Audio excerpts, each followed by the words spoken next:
Okay, welcome everybody. Thank you for joining us. This is a co-stream this time with just Nick Gibbs at Investing Against the Grain, and here Brian White is in China right now. So we're joined today with Jeff Lutz. We're a day after the big earnings call. This morning, Tesla dropped a video of them testing the supervised FSD with employees. We'll take a look at that as well. But let's start off with the stock right now.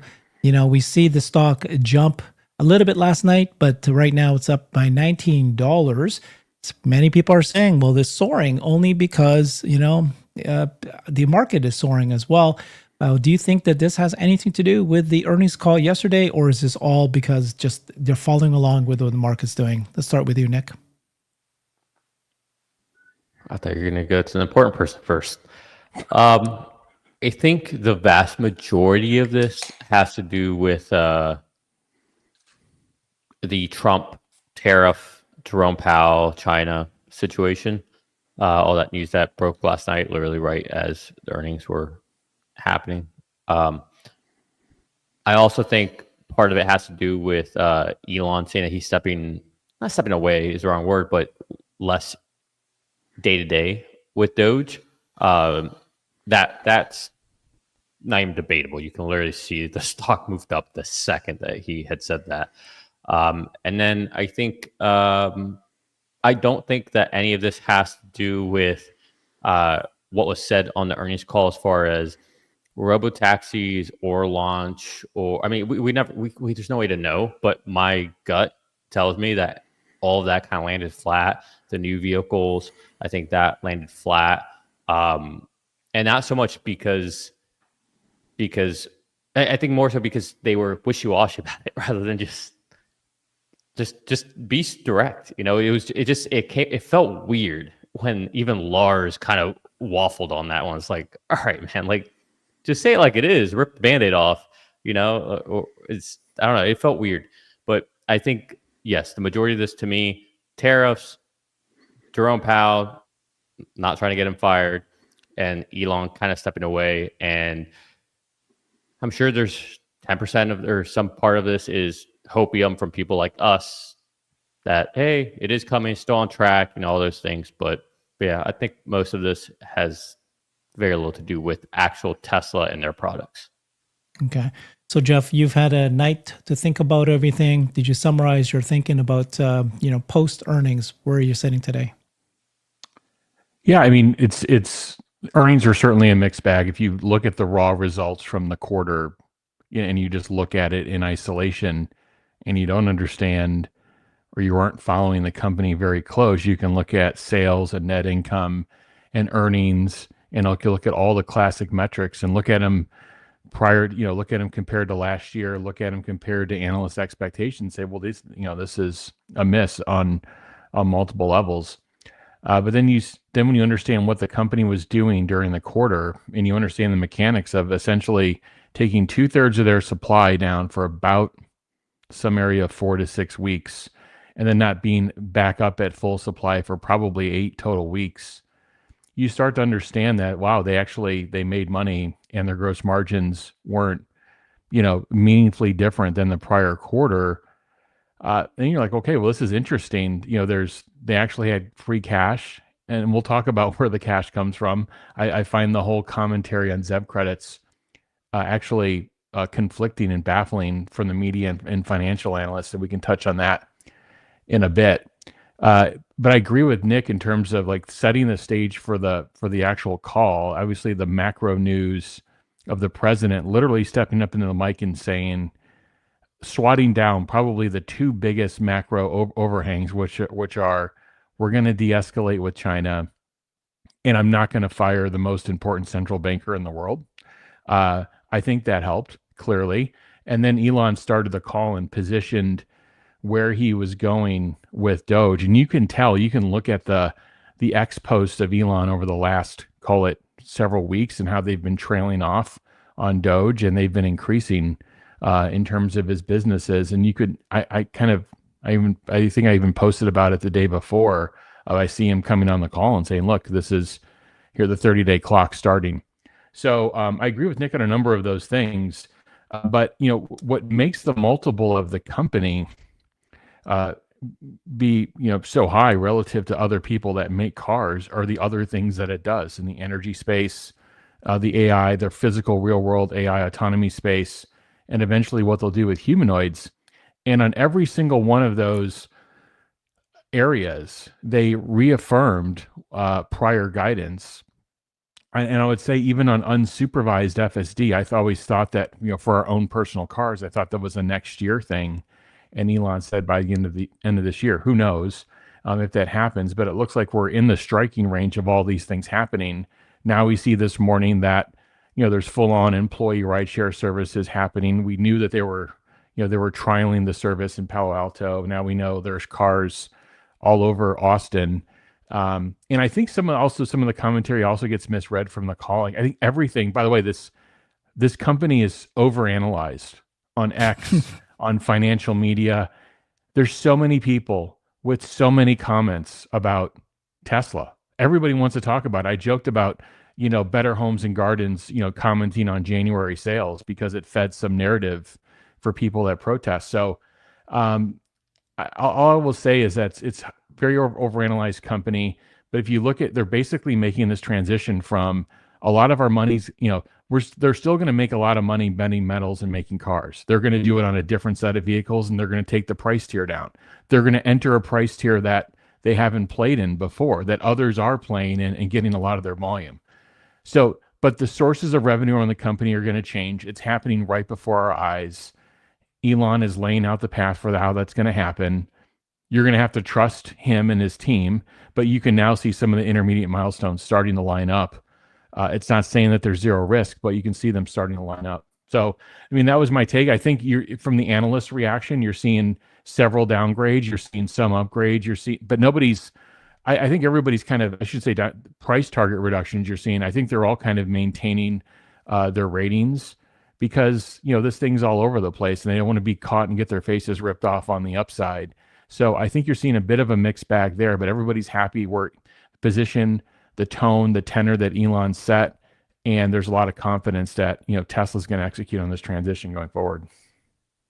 Mm-hmm. Yep, there was something for everyone. If you're a bear, you can point out the missed numbers, no Absolutely. guidance for Q2. If you're a bull, you're pointing out all the things that happened that was very positive. For bulls, though, right? I think the most important thing was Robotaxi. Is it on track? And was there anything you guys heard about Robotaxi yesterday? I'm going to go ahead and share the post that they just did this morning on the live, the ride-hailing service that's live now for early set of employees. But before we do that, was there anything you guys heard about the Robotaxi launch that was a negative?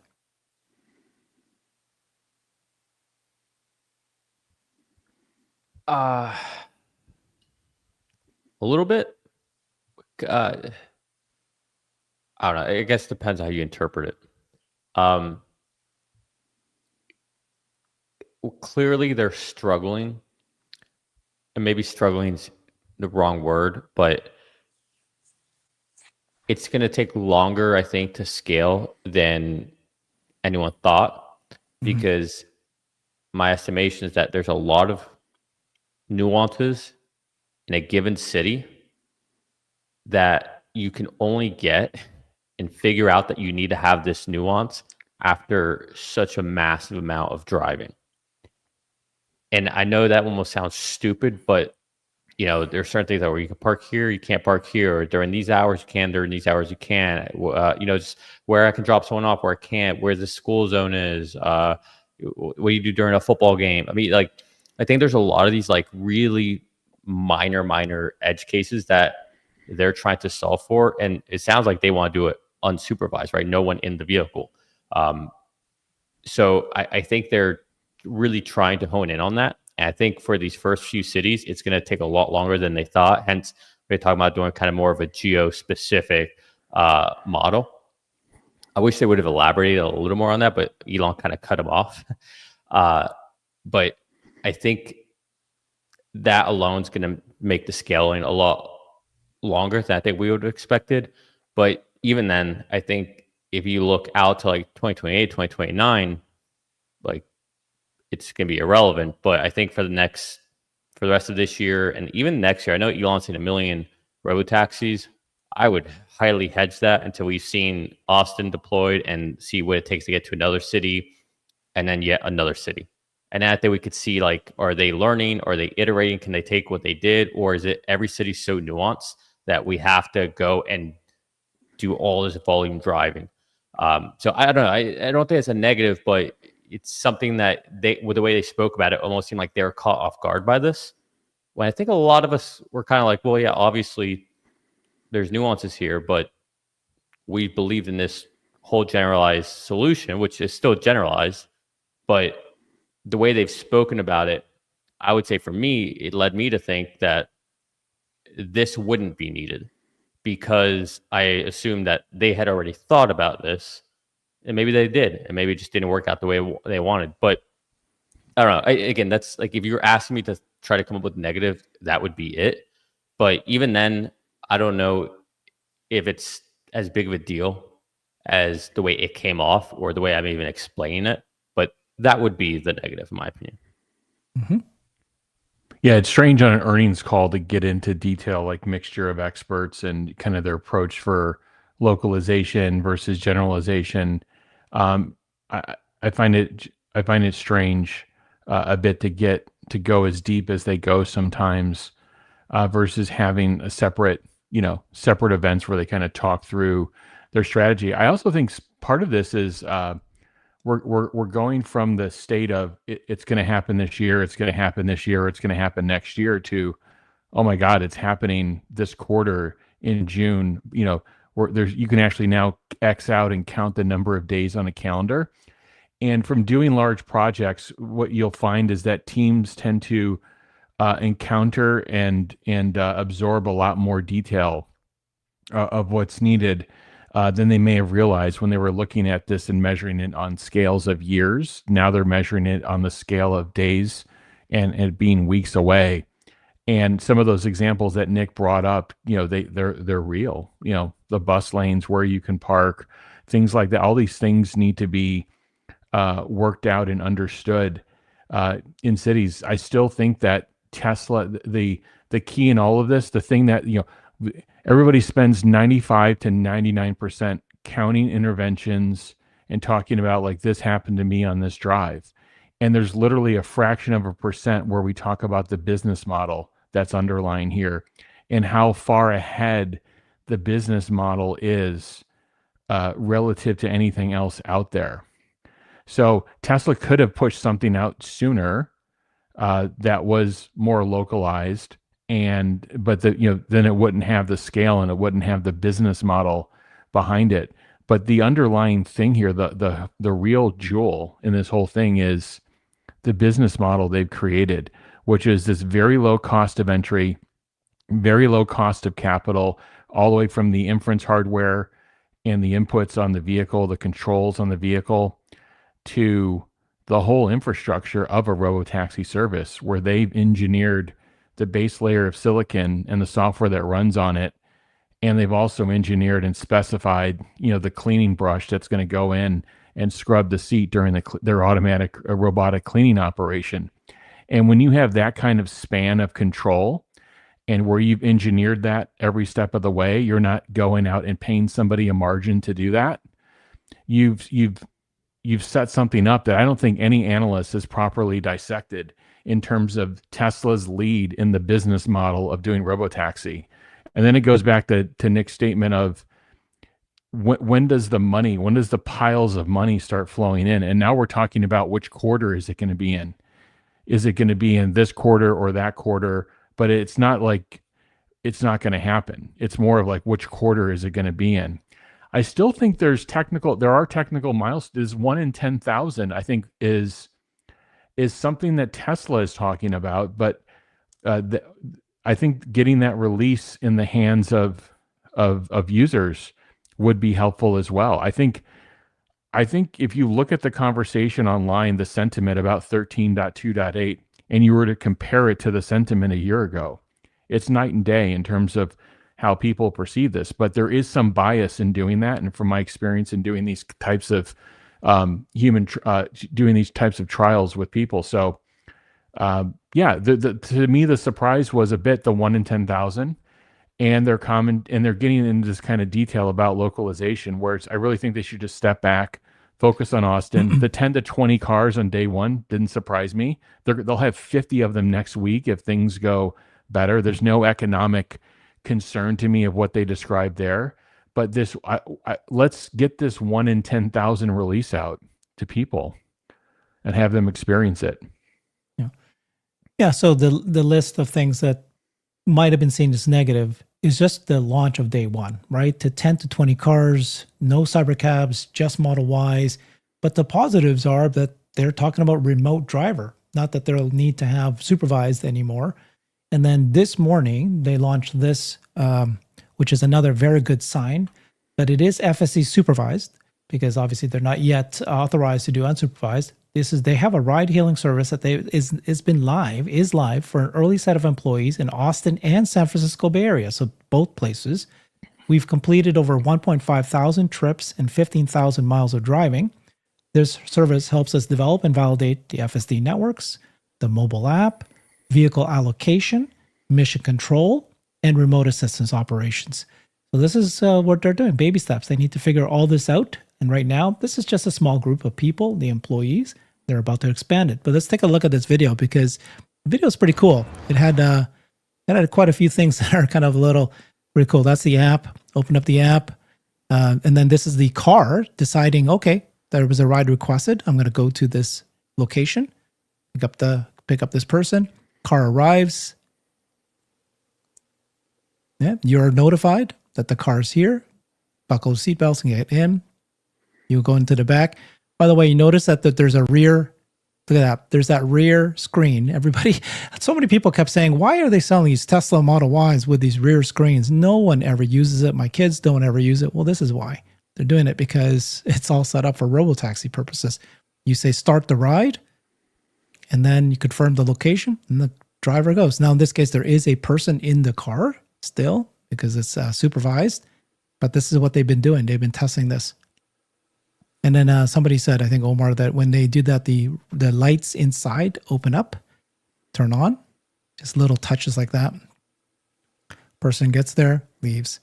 What do you guys think about that video?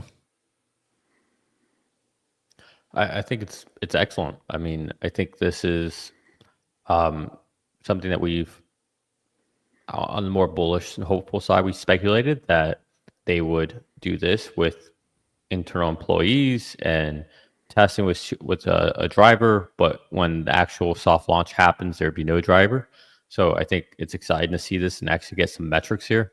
I mean, it's for so long. I was talking about this last night with Randy, where I mean, I don't know if we're going to get into the call or not. Like, I wasn't a big fan of the call, to be clear.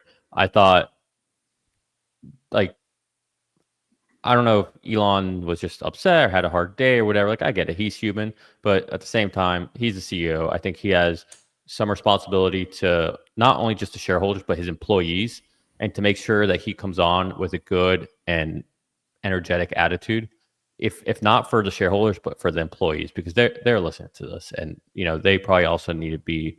It helps to get motivated to hear from your leader. But again, I don't know what his day was like. For all I know, he lost a loved one. Like, I have no idea. But I wasn't a big fan of the call. But what I was telling Randy last night was the calls, I think, are going to become increasingly irrelevant in many ways, because for the first time this next quarter, I'm extremely excited for this next quarter. For the first time, we are not going to be sitting there going on to a call listening to Elon give his vision of what can be, what will be. For the first time, we're going to go onto that call discussing these new vehicles that have been talked about for 2 years, how that ramp's going. We're going to be discussing the pilot of Robotaxi, how that's going, how that's ramping. We'll actually have things to sink our teeth into, rather than this man telling you his vision. We're not going to be talking about vision as much anymore. We'll actually have things to talk about, tangible things. And to me, that's such that we're breaking ground. It's like you've talked about building this house, you've talked with the architect, all this, you have all these ideas. Great. We're finally breaking ground after all the permits, everything. Like it's finally happening. I can actually see the foundation going in. Like it's finally happening. And I think it's just so freaking monumental. And so them releasing this, I'm really happy about that because this is, I would say, our first real glimpse of that sinking our teeth into. So I don't know. I'm getting myself hyped up here now. But yeah, those are my thoughts. Herbert, was the question about the call? I forgot. Sorry. We can go back to the call. Absolutely. We're the just video, doing the what you thought video about the first video. right now. Yeah. Oh. We're at the video right now, but that's okay. No, I think the video is great. I actually don't even see the need for the rear screen right now. I think that all that functionality could be on the person's smartphone. And I think it's great. I don't understand what an early employee is in the post versus, but they should be using it. They should be beating it up. They should be giving really, strong feedback as if you're an external consumer using this product, and it's got to be perfect. And they have to have a very good bug collection system. I'm sure they do, and I'm sure they're putting it through its paces. I think they've been doing this all year. By the way, too. I think they're just publicizing more and more of it now, just saying, hey, we're getting closer. I would imagine if I were in Tesla's position, I was conducting this type of trial, that when I actually open it up to the public, I would have an early group of non-employees where I put them under NDA and I give them access to the network and I grow it. This is, Waymo, others have done this as well. The network wasn't open to everybody. It was invite only, and then they grew it as they grew their vehicle base and as they drove the bug curve down. So that's how I see that happening. In terms of the earnings call, I think the earnings call is a Rorschach test. I think it depends on what type of bull or bear you are and what time horizon you have. But there are some things, I agree, that I don't think earnings calls are for corporate strategy. I think you can make a one-line statement about where you're going and why what we're talking about in this 90-day time frame aligns to the strategy of the company, but I wouldn't pontificate on it. I think the analyst questions, trying to go fake techie on like glare and input the camera is total waste of time. And I do think some of the answers, on earnings, I've been very critical actually of earnings calls in the past. They need to be crisper, they need to be more defined. But this is not this company. This is not how it's managed. They do the more difficult things and they do them very well. They have a great strategy. But in terms of how these calls, if they could not have these calls, they wouldn't have them. And I know people right now, they're dissecting the transcript and we're trying to now get down to the legal terminology of what a new form factor is, what a new what these vehicles are. I'm very confident, in my opinion. I think I know what these vehicles are, but I can also see why it's so confusing to investors and the general public. And if I'm Tesla, I'm not talking about a product release on the earnings call unless it's already happened, because I don't want to affect the sales of my product in current quarters. Because if I go look at the YouTube links, if I go look at my earnings call, there's millions of people listening to these earnings calls. These aren't typical earnings calls. If you go to an Alphabet earnings call, if you go to some of these other companies, you see, 5,000, 10,000 people, logging in to listen to these major mega cap tech company earnings calls. You get on a Tesla call, it's the best ratings of anything in that hour anywhere on TV, anywhere. And so I think they have to be careful to not use earnings calls for product announcements. I wouldn't do it, especially if there's any, because you will miss the nuances and people will invariably say, I'm in the market for a car right now. I would love to get a Tesla, but if they're going to make something that's like the Model Y, but it's cheaper, I'll wait a couple months. And I think they have to be very careful of that. But I think when we're ready to talk about the affordable vehicles, I will tell you what I think they are. Let's do that now. Yeah. I mean, some people will say that, well, they've already been, it's been in every single quarter report deck for the last 3 quarters where they talked about that they're going to be introducing new more affordable vehicles, including more affordable vehicles. And so, what did they actually say yesterday? Lars came out and said that it's going to be about the similar form and form and design shape as the existing Model Ys, and it's got to be built on the existing Model Y lines. And so that limits our different kind of form factors we wanted to consider, and that we're really optimizing for affordability. That's what he said yesterday, right? Yeah. It's just I agree with Jeff. Like the way you read it sounded just so much more confident than even how it was delivered. I wish they would have just held to their normal rebuttal. We don't do product announcements on earnings call. Like, just leave it at that. Like, let it go. Like, I don't like it. I don't know how else to say it. And maybe it's just me, but it felt like they were like being really dodgy. And it's like, you didn't need to do that. It felt like there was dishonesty is not the right word, but something just didn't feel right with the way the question was answered. And that's all I can say. Yeah, there was something in the earnings deck that I think people should pay close attention to. And it was a statement about the macroeconomic uncertainty, the trade uncertainty. If I were I'm not smarter than Tesla. I don't know what the conversations they're having are exactly. I have no insight. But I've been in these situations, whether it's either been during the great financial crisis and what kind of tooling and CapEx decisions should we be making to ramp, the Android smartphone product line, for example. And these are very difficult decisions. And I'd have to think that they're in a similar position right now where the recession indicators are starting to go off. Okay. And I'm not in this boat of like, it's recession happening, it's this quarter. I don't know. It's not my base case. I'm not sure. I'm not a macroeconomic expert. But I've seen the recession risk start the year at 20%, and now it's up at 60% by most indicators. And I'm like, okay, well, something's going on. And now I see tariffs that have been put on my industry. Okay. I've done this great job of localizing our supply chains, and it's not zero impact. You can start peeling off pieces of your car right now and looking at where those parts are made, and you'll find that it's not zero impact, but on a content level, Tesla's in a much better position. So the complexity of the parts that they make outside of the US and the cost structure of them, it's not the number of parts, it's the complexity, it's the cost structure of those parts and what they're bringing over the border. They're not only in a much better situation than their peers, it's significantly better, but it's not zero impact.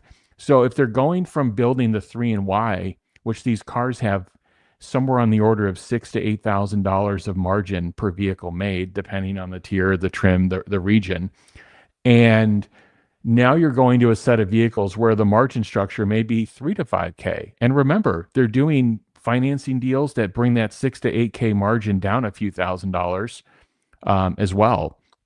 So now you're entering a level of risk where now you're gonna build these affordable models. Your margin structure at the hardware level is going to be lower. And the question is you have 25% tariffs on at a sector level. You have country tariffs on. You have and the question is how much material should you be bringing in May and June? Because now you would be bringing in all that material, and they may have engineering challenges on the program they're still trying to solve too. So if I'm Lars, or if I'm the supply chain leader on that call, you've obviously got to maintain of like, we have a plan. These things are on. They already talked about that prior to the call of like, the affordable vehicles are on track. What you saw in the news is fake news. Now, what does on track mean? How many vehicles are going to be available? They're going to start production in the first half, but when is there going to be mass availability? All that, I think that is up in the air. And if I were Tesla, I would give myself the flexibility to flex up and down based on what's happening with these tariff levels. And so it's a complex situation. Now, let's get into what the vehicles are and aren't. If I'm Tesla, I'm not going to take a paragraph in 4 earnings statements in a row and dedicate it to announcing that I'm making these vehicles, only to put cloth seats in, rip the screen out, and get rid of the LEDs in the car. They did that with the Mexico Model 3. They didn't reserve a paragraph in the earnings statements for the Mexico model, the new Model 3. They didn't do that. So that's not what these are. Now, but don't confuse that. I'm not saying Tesla may not do that with the Model Y. They still have to do a performance version. They still have to do a rear-wheel drive version for the US. You know, they could do other things with it. It's the number one selling car in the world. Any company that makes the number one selling product in their category in the world has a team of people working on it to take its cost structure down concurrently, and they leave them on for indefinitely. Like, it's going to happen indefinitely. So that's going to happen. Park that to the side. What did they say in this paragraph 4 times in a row? We're going to leverage the existing CapEx. What does that mean? Think of the robots, think of the line structure, think of the line flow, think of how the vehicle goes together in its major sections and piece parts. So now then think of, they've used the term form factor. They said, Model Y like. What this means to me, and if I were in their position, knowing that there's different market segments to serve, and knowing the margin structure of if you can grow the vehicle and you could shrink the vehicle. By the way, shrinking the vehicle is going to be tougher from a margin perspective, depending on what they do. Growing the vehicle, but still maintaining that form factor and those elements allows them to reuse a lot of not a lot of the fixturing, but a lot of the large CapEx that's on the line that they can depreciate. And so the idea of launching on the 3 and Y line gives them instant CapEx depreciation. That gives them a line that would have been in unit economics at a much higher level, that comes in a much lower level, totally transparent to consumers. And then they insert these modules from the next generation platform. What is that? Could be a new motor, could be new inverters, could be a new battery pack. We don't know. We don't know exactly, but we know that in Investor Day 2023, each lead of these areas got up and said how they're going to design a lower cost module for the next generation vehicle. So put those together, use the existing 3Y robotics, line flow. You're not going to use the exact fixturing and tooling. These are the lower dollar items that they could expense, and they could change different curvatures, different things, but these things could, be Model Y like. So in summary, I think we may get different sized vehicles leveraging the global success of the Model Y. And if I've seen this happen before, where you have an unbelievably successful product, well, let's make a bigger, like in smartphone world, let's make a bigger screen version of it.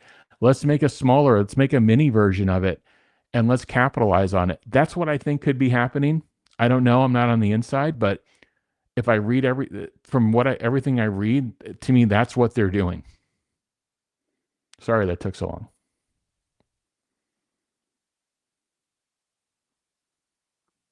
Yeah, no, I couldn't agree more with what you said, Jeff. Honestly, last night after earnings call, I was on the other stream, and we were talking about it, and this whole time I've been thinking, like, it's not a stripped down 3Y. Like, that just doesn't make sense. It makes no sense to keep talking about something if that's all you're gonna do. Like, it makes, I don't know, to me, just, it doesn't even register as a reasonable thought. Like, you've literally hyped it, so you would think that there's something different. But I do think that this vehicle is almost like a sleeper right now, because there's so much underestimated about it, whether it's that Reuters article or just in general, people thinking that it's not that big of a deal, that in 40 days it's going to launch and we're going to know what it is. And it's, I don't know, it's a very interesting moment in time where we have this tension between the economy and companies, China, the United States, trade wars in general, moving from a hardware company into a AI company, seeing robotaxi come online and going away from, there's just all this tension across the board.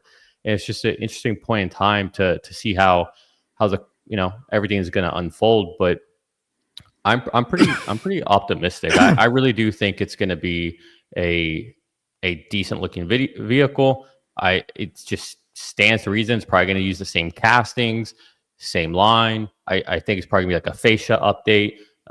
It'd be awesome to, what you're saying, like if they could just make the battery pack, extend it, or just do some things to shrink it, make it a little wider, just these little things that wouldn't be that big of a deal. And I'm sure a lot of the cost effectiveness of it will become the utilization of the same lines, right? Correct. That just, so it's, I don't know. I think it's great they're doing this. And right now there may be confusion, but what do things look like on the other side of this first half of the year? You know what I mean? Like, we're right here, and this is like the worst time to be upset or question all this. It's like, guys, 40 days. We can all survive for 40 days to see Robotaxi launch and be like, oh, nope, it's not FUD. No, it's not just Elon time.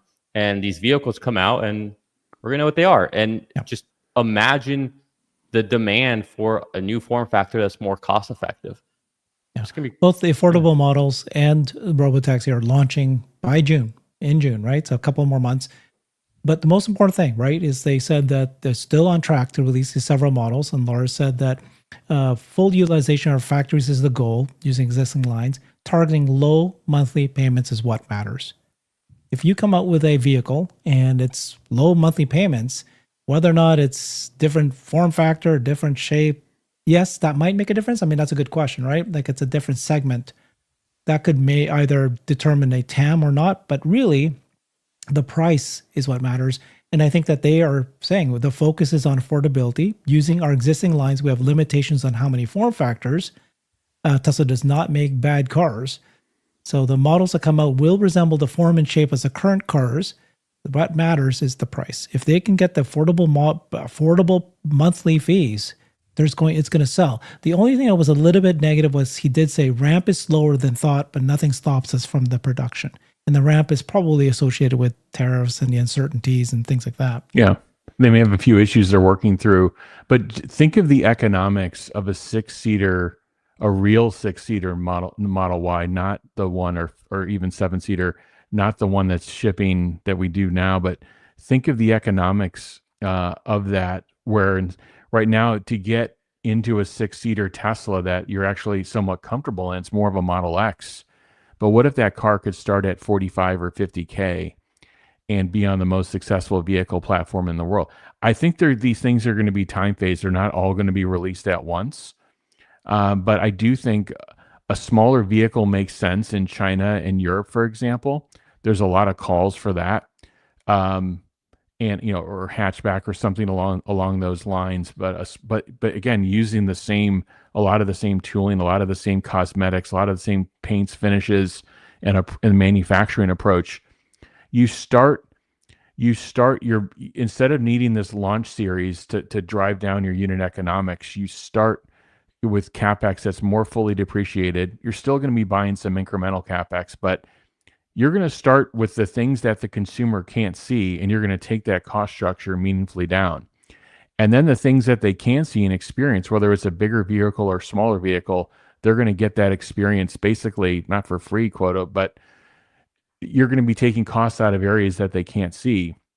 And that's the magic in design for cost, design for value, design for manufacturability that companies focus on. So I think Tesla is going to blow out the success of the Model Y, and I think they're going to create maybe a larger and a smaller series. Again, I don't know. I'm purely speculating, but everything I read tells me that's what they're going to do. Slowing down for tariffs makes sense. And I also think the regional launches may change too. The U.S. may not be the first region now, and it hasn't actually been for the last couple of launches. And I think they may continue to go down that path, especially for tariffs, until this shakes out. So anyway, that may be the other thing they're juggling now is where they launch this, which regions first. But we'll see. We'll all see what happens. But I think what's going to confuse people is, you may also see more stripped down or defeatured versions of the vehicle too. There may be something for everybody here, but we'll see. But I think I go back to the whole the whole direction of the call. If you're kind of 10,000 feet above it, is the sources of revenue for Tesla are going to change. And we need to fill out, we have this capacity. We have this roughly 3 million units of capacity that we're underutilizing. So that's actually a tax on our current COGS right now. We're not filling up Austin. We don't have the utilization rates we want. And that's ultimately a tax on COGS that they'll solve by blowing out this tier and getting that volume. And that's, to me, the support structure to enable more AI investment and to keep everything going on humanoids and autonomy, and quite frankly, in energy as well. So we are making this big change now to subscription model robotaxi. But in terms of vehicle production, what is your end of year guess? Tesla said we're not going to give guidance until next quarter, but they also said no brand damage or very little. They also said no more, no more battery constraint, or as far as cells go, no shortage. That was good. And then Elon's going to leave Doge. So in terms of vehicle production, are you guys? But then they said the new vehicles are coming out, but lower ramp up than previously thought. So are you guys at the 1.8 million at the end of this year, or are you at the 20-30% guidance that Elon had given the beginning of the quarter?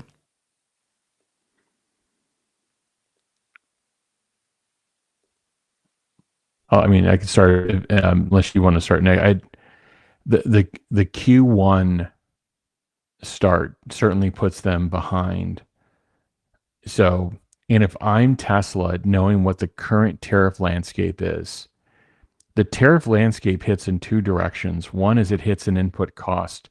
Two is it may hit the consumer if they don't have a job or they're concerned about making a large purchase. It's all speculation, but I mean, with the recession risk going up by every indicator, the inflation risk going up by every indicator. By the way, tariffs that's why they didn't give guidance. Yeah, macro. Yeah, they're in a position. Tariffs aren't necessarily inflationary, but the way that they're applied here, they are. Because if you give yourself the ability to overcome the tariff and to figure it out as a manufacturer, you can make it not inflationary. But we haven't done that. We've created this wall, this physics, where it's we created the 100-meter hurdles. We put the hurdles 2 feet apart and 5 feet high, and said, okay, let's get the race going. And so, but we don't know if they're going to be inflationary because we don't know if consumers are going to buy as many cars as they did last year. If they don't buy as many cars as they did last year, the price increases won't matter. So we don't know exactly what's going to happen. So I can understand the uncertainty. I'm going to hold my guidance too, in terms of. That's what I thought. Why would I guide if the company's not? I knew you were going to say that. I was going to give you that out. Yeah. Oh, thanks, Herbert.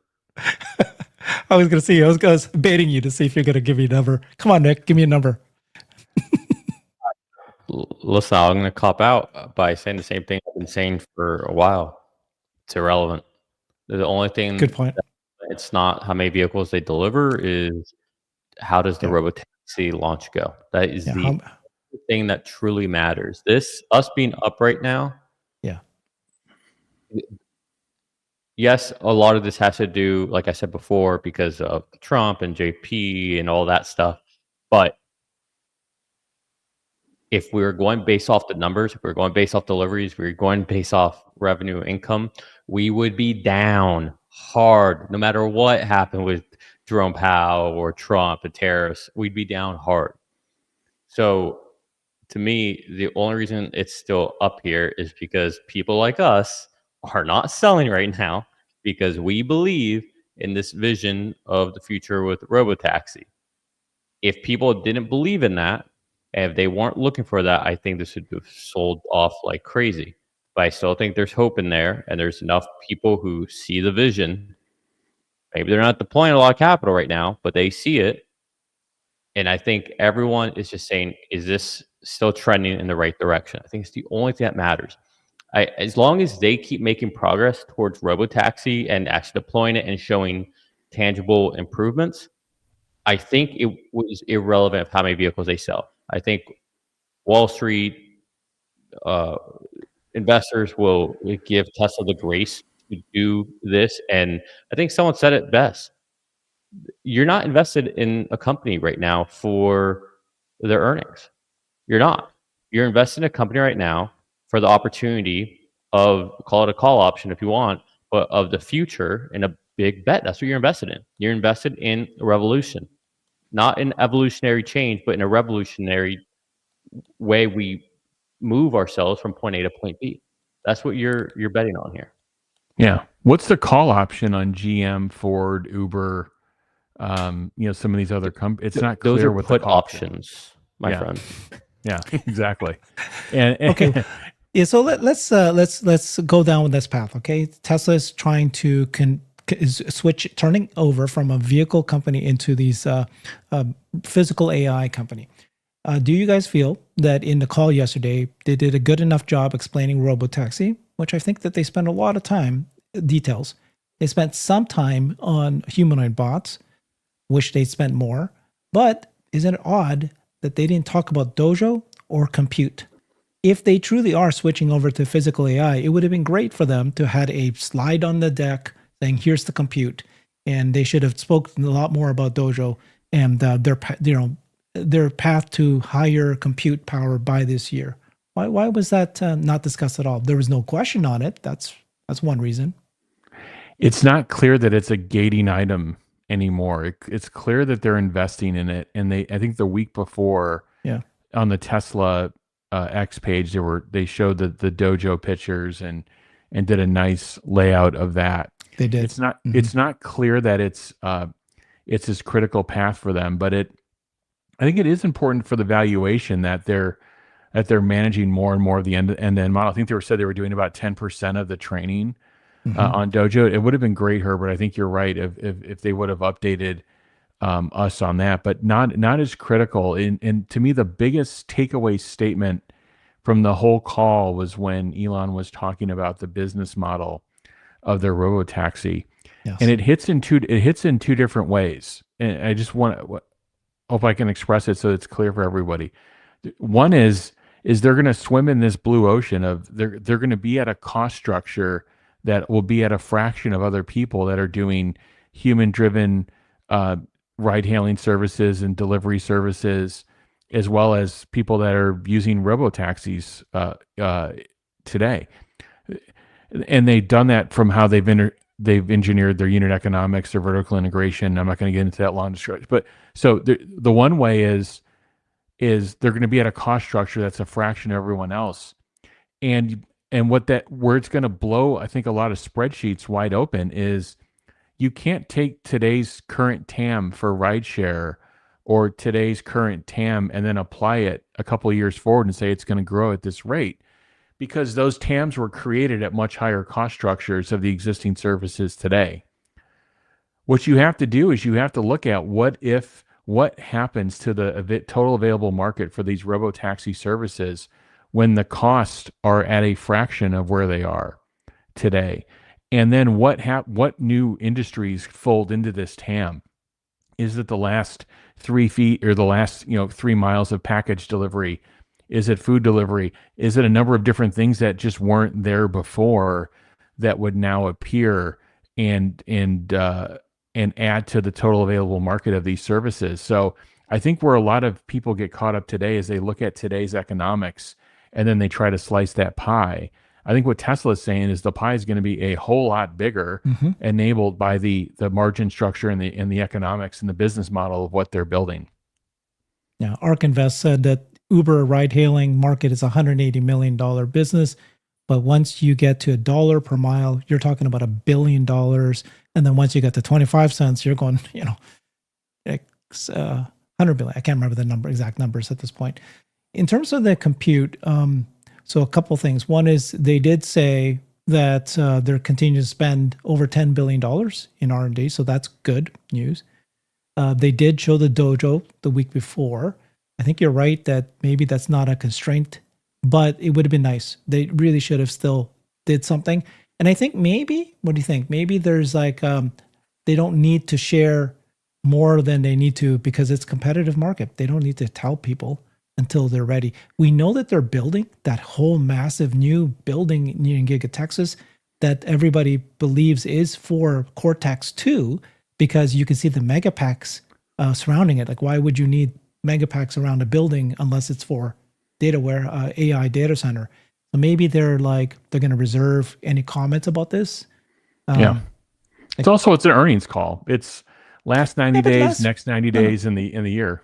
Two earnings calls before, they had pictures and they told you exactly, and they had a one table that actually told you what the plan is for the year, where we're going to be by the end of the year.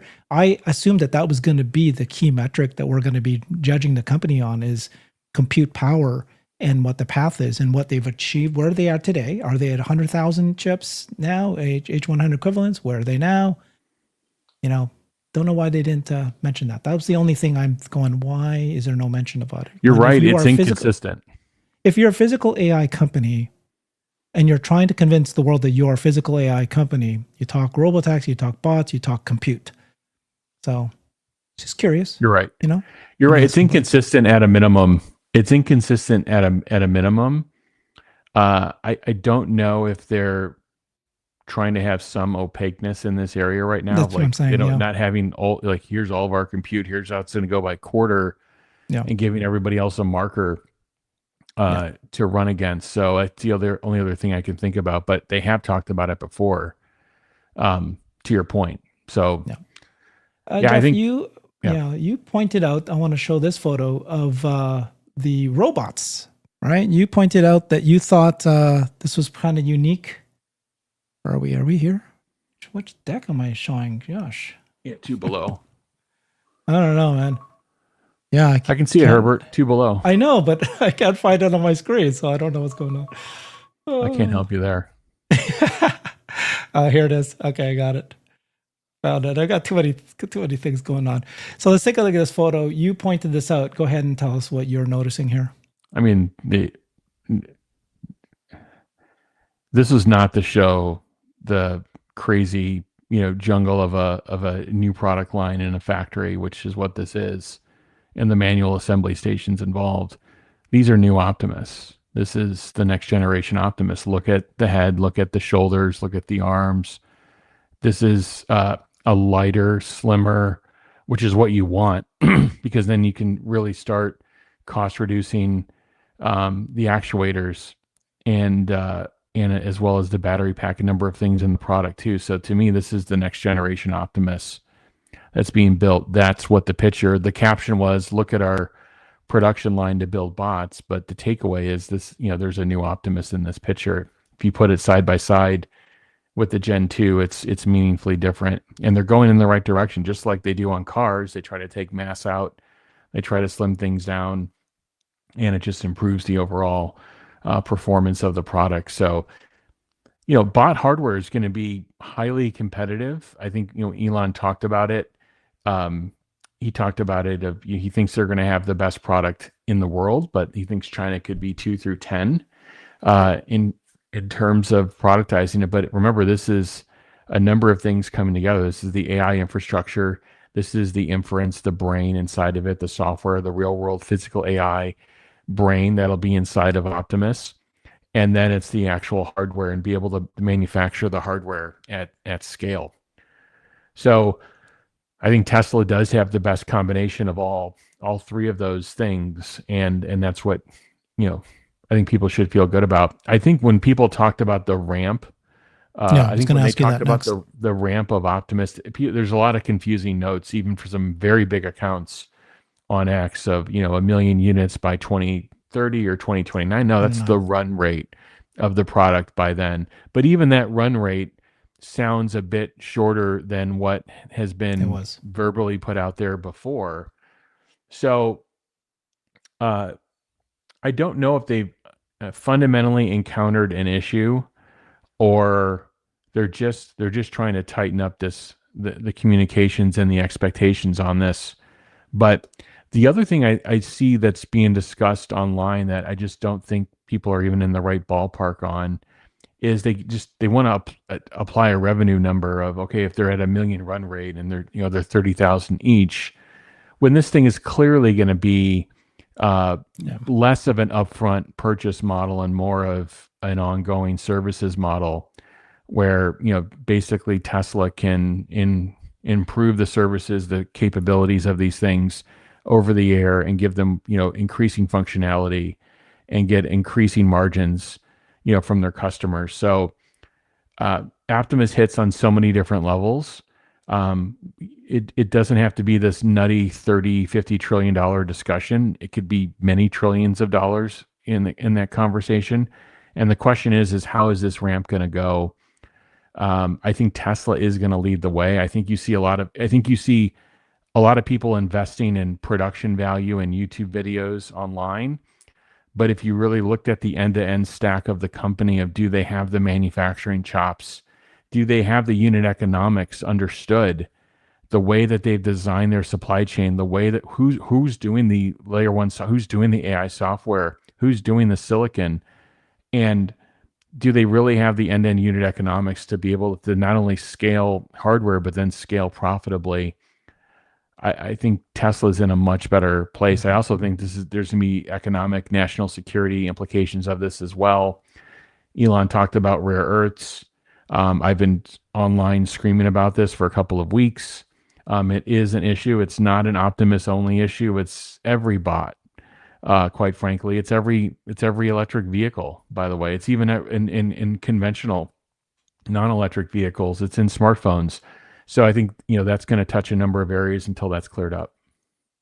Yeah, I was going to ask you that question, which is, so it sounded like, right, even though the projections for the future were pared down based on what Elon has said in the past, his projections for this year sounded like it was still on track. He still said we're going to have thousands of bots doing useful works at our factories by the end of this year. But he did say that, if anybody will tell you the precise prediction of how many bots, it's not possible because it's a brand new process. There's thousands of parts, 10,000 unique things. It'll move as fast as the slowest component. We can't predict with precision the production ramp. And then he talked about how China issued the magnet issue you've been talking about that affects the arms of the bots. They need to get extra license for that. So things are kind of in flux yet, but once, so we don't know when we're going to get there, but he's still pretty confident that we're going to get to 1,000 by the end of this year. But a little bit risky at this point whether or not it will happen because of the magnet issue and the Chinese tariffs. But it could be resolved, right? I think they'll. For the thousands of quantities, I think they'll solve that. Yeah, we need the product. If I were an analyst on this call, my question would have been to the panel: what is the line down date of each of your products based on rare earths, and what's your mitigation strategy for it? That's a very specific and precise question that you'd have to answer. It can't be of like, oh, we're working on this or we're doing that. Like, they should know their line down date. If totally unmitigated, they should know their line down date. And then they should understand what their mitigation. They don't necessarily have to share that, but I would have asked that question. For Optimus prototypes, there's no way that they're going to allow that to be delayed. Elon himself will personally appeal for that license. I think they'll get that license. It could be a restricted license. It could be for the equivalent of 10,000 sets of material for Optimus. But I think they'll get it at these volumes. The United States Trade Organization, they need to resolve the rare earth thing now for everything else in real production, because it's a disaster unmitigated. But this isn't a Tesla thing. This isn't an Optimus only thing. But I actually think they'll be the first to get what they need to power through this. I think they'll do thousands of Optimus unless they run into a new or unique problem. And it's pretty unique for a company to be, talking about their pre-SOP plans of how many units they're going to do, but they're putting it out there for a reason. So it should be exciting to see. If I'm Tesla, I pipe down about Optimus, and then I turn the lights on 6 months later, and I'm 50 feet up in the factory with a couple of cameras, and there's hundreds of them on the floor doing real meaningful work. I let the cameras run for a minute, I shut them off, and that's the video. Okay, guys. I apologize, but I have to drop off. I have a very hard stop right now. So thank you for a contribution. Thanks Sorry, Nick. for you, Nick and Jeff. Yeah. See you Cheers, guys. everybody. I got to go. Bye. Cheers, guys.